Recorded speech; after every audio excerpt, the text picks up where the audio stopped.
আসসালামু আলাইকুম।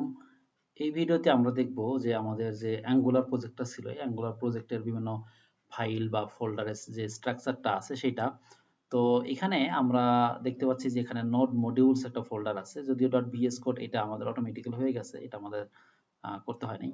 তো নোড মডিউল এটা আমাদের প্রজেক্ট ক্রিয়েটের সাথে এখানে তৈরি হয়ে গেছে। নোড মডিউলে যেটা থাকে সেটা হচ্ছে যে আমাদের যে ডিফল্ট যে প্যাকেজগুলা বা থার্ড পার্টি যে প্যাকেজগুলা সেই প্যাকেজগুলার জিনিসগুলো হচ্ছে আমাদের নোড মডিউলে থাকে। দেন আমরা এসআরসি বা সোর্স বা এসআরসি যেটাই বলেন, এই ফোল্ডারের আন্ডারে আমরা অ্যাপ একটা ফোল্ডার দেখতে পাচ্ছি। এই অ্যাপ ফোল্ডারের মধ্যে বেসিক্যালি আমরা অনেক কাজ করব। আমরা এই অ্যাপ ফোল্ডারের মধ্যে দেখতে পাচ্ছেন প্রত্যেকটাই লেখা আছে app.component.ts, css, প্রত্যেকটাতে কিন্তু অ্যাপ ডট লেখা আছে। আবার app.component.html, app.component.spec.cs, তারপর app.component.cs, ts, app.component.module.ts।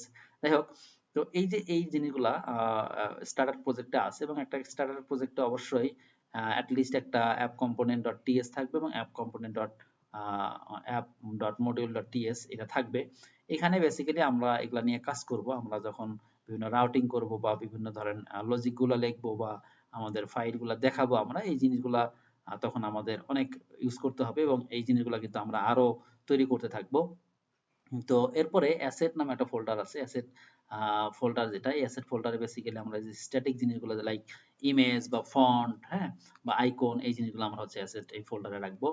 দেন আমরা হচ্ছে ফেভিকন আইকন যেটা দেখতে পাচ্ছি, এটা আমরা যদি আমাদের এই প্রজেক্টে যাই, এই যে এখানে যে একটা আইকন দেখতে পাচ্ছেন, এই আইকনটা বেসিক্যালি এখান থেকে এই ফেভিকন আইকনের মধ্যে আমরা রাখি, এখান থেকে শো করে। এরপরে index.html একটা ফাইল দেখতে পাচ্ছেন, এটা কিন্তু মোস্ট একটা ইম্পর্টেন্ট ফাইল এবং এটাই কিন্তু বেসিক্যালি আমাদের ওই যে বলছিলাম যে সিঙ্গেল পেজ, আমার একটাই পেজ থাকবে, যেই পেজটাই লোড হবে আর বাকিগুলা কিন্তু সরাসরি আমাদের একটা বিভিন্ন পেজগুলা এখানে থেকে কিন্তু আমাদের ইয়ে হবে।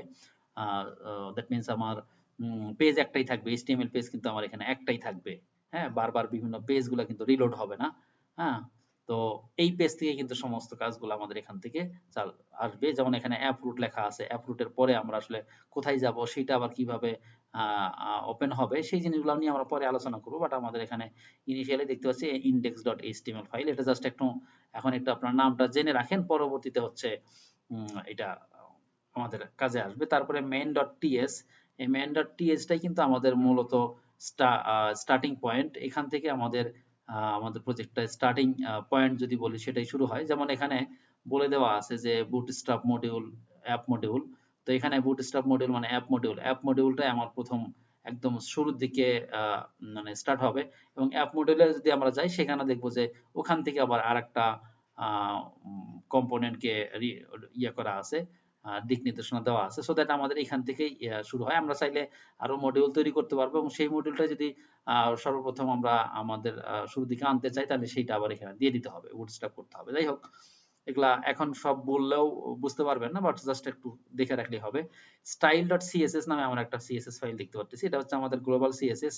আপনারা যদি একটু উপরের দিকে যান, এখানে দেখতে পাচ্ছেন app.component.css, এটাও কিন্তু একটা সিএসএস ফাইল। এই style.css এটাও কিন্তু একটা সিএসএস ফাইল। হ্যাঁ, তো এখানে এই সিএসএস ফাইলটা যেটা দেখতে পাচ্ছেন style.css, এই ফাইলটা বেসিক্যালি গ্লোবাল সিএসএস, অর্থাৎ আমরা লোকালি কোনো সিএসএস অ্যাপ্লাই করতে চাইলে আমরা এখানে কাজ করব, আর যদি আমরা গ্লোবাল মানে পুরা অ্যাপ্লিকেশনের উপরে করতে চাই, অ্যাপ্লাই করতে চাই, তাহলে style.css এর মধ্যে সেটা অ্যাপ্লাই করব।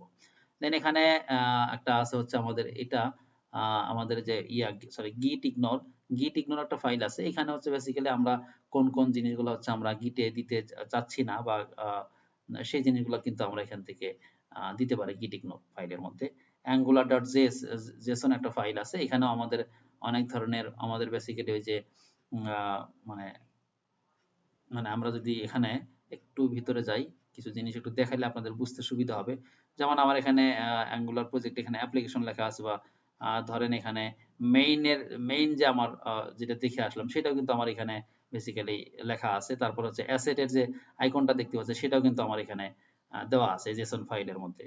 দেখেন সব ফাইলগুলো কিন্তু আমার বেসিক্যালি এখান থেকেই আসতেছে। অর্থাৎ আমি যে ধরেন এখানে সিএসএস তৈরি করব, সিএসএস ফাইল, সেই জিনিসটা কিন্তু আমার এই যে angular.json ফাইলের মধ্যে আমার এখানে দেওয়া আছে এবং ভার্সন সহ সব জিনিসগুলো কিন্তু আমি এখান থেকে পাচ্ছি। তো এগুলা আমরা আসলে সব জিনিসগুলো চেঞ্জ করব না, আমরা কাজের ক্ষেত্রে কি এগুলা আস্তে আস্তে আরো দেখব। দেন আমরা হচ্ছে যাব হলো যদি অ্যাঙ্গুলার জেসন দেখলাম, তারপর হচ্ছে প্যাকেজ ডট জেসন আমাদের এখানে বিভিন্ন ওই যে আমরা যে কমান্ড গুলা লিখি, প্যাকেজ কমান্ড গুলা লিখি, লাইক আমরা এনজি সার্ভ দিলে কি আমাদের সার্ভার রান হয়, তারপর হচ্ছে এনজি বিল্ড অপশন আছে টেস্ট করার জন্য, এনজি টেস্ট, হ্যাঁ, এই জিনিসগুলো এখানে আছে। দেন আমাদের কিন্তু এগুলোর ভার্সনও আছে। তারপরে হচ্ছে বিভিন্ন ডিপেন্ডেন্সি যে আমরা থার্ড পার্টি ডিপেন্ডেন্সি বা প্যাকেজ বা আমাদের বিল্ট ইন প্যাকেজ গুলা, সেগুলা কিন্তু আমাদের এখানে আছে।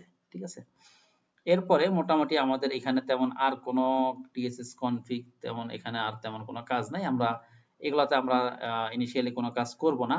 আমরা হচ্ছে বেশিরভাগ সময় আমরা কাজ করব হচ্ছে এই এসআরসির মধ্যে, হ্যাঁ, এসআরসির মধ্যে আমরা শুরুর কাজগুলো করব। দেন index.html ফাইল তো আমাদের আছেই। আর সিএসএস ফাইল যদি আমার গ্লোবাল কোনো ফাইল করতে হয়, গ্লোবাল সিএসএস অ্যাপ্লাই করতে হয়, তো সেটা কাজগুলো করব। বেসিক্যালি এখানে অনেক কথা বলেও আসলে লাভ নাই যতক্ষণ না আমরা আসলে প্র্যাকটিক্যালি কাজগুলো করব। এখানে জাস্ট আমি চেষ্টা করলাম ফোল্ডার বা ফাইলের নামগুলা বলে দেওয়ার জন্য। আমরা প্র্যাকটিক্যালি যখন কাজগুলো করব তখন দেখবেন যে আমাদের জিনিসগুলা আমাদের সহজে আয়ত্তে আসবে, এবং আসলে থিওরিটিক্যাল জিনিস খুব বেশি একটা কাজে দিবেও না, আমরা কাজ করলেই জিনিসগুলা ভালোভাবে আমরা বুঝতে পারবো।